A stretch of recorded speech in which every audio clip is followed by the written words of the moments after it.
Selamat pagi semuanya. Hari ini kami dari kelompok 1 akan menjelaskan mengenai sejarah BPUPKI dan perumusan undang-undang serta amandemennya.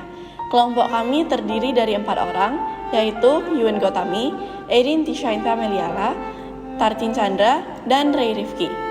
Tujuan kami adalah untuk mengedukasi teman-teman tentang sejarah pembentukan BPUPKI dan untuk memenuhi pencapaian outcomes pertama di pelajaran PPKN. Apa itu BPUPKI?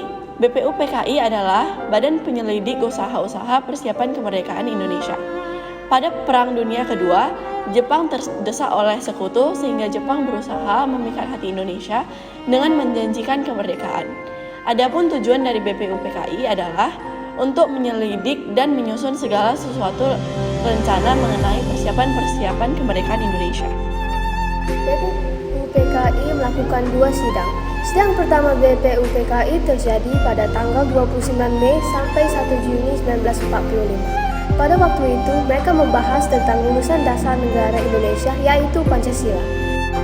Sidang kedua terjadi pada tanggal 10 sampai 17 Juli 1945. Pada sidang ini dibahas tentang rancangan UUD, termasuk mengenai pembukaan. Sidang kedua menghasilkan rumusan dasar negara dan rancangan UUD. Kenapa BPUPKI dibubarkan? BPUPKI dibubarkan pada tanggal 7 Agustus 1945. Pembubaran tersebut dilakukan oleh pemerintah Jepang.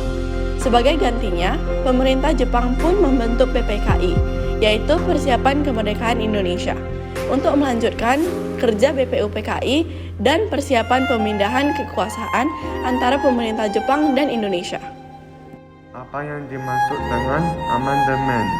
Amandemen merupakan usulan perubahan atau penambahan undang-undang yang dibicarakan dalam Dewan Perwakilan Rakyat dan sebagainya.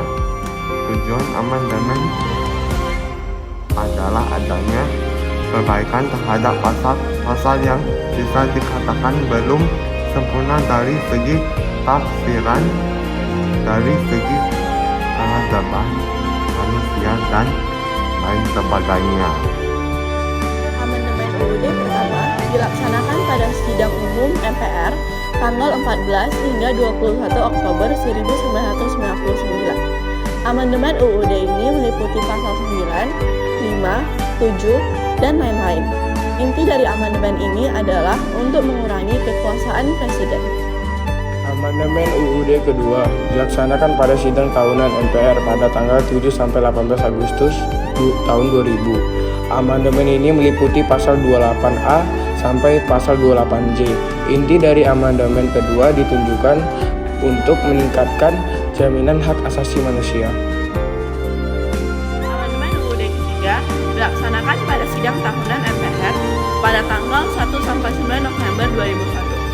Merubahkan pasal 1 sampai pasal 2023C.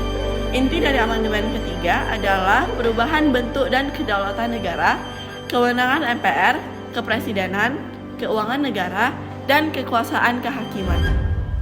Amandemen UUD keempat dilaksanakan pada sidang tahunan MPR pada tanggal 1 sampai 11 Agustus 2002. Amandemen UUD ini meliputi pasal 2 sampai pasal 37. Inti dari amandemen keempat adalah perdamaian dan perjanjian mata uang, bank sentral, pendidikan kebudayaan, perekonomian nasional, dan kesejahteraan sosial. Sekian dari video kami, terima kasih telah menonton.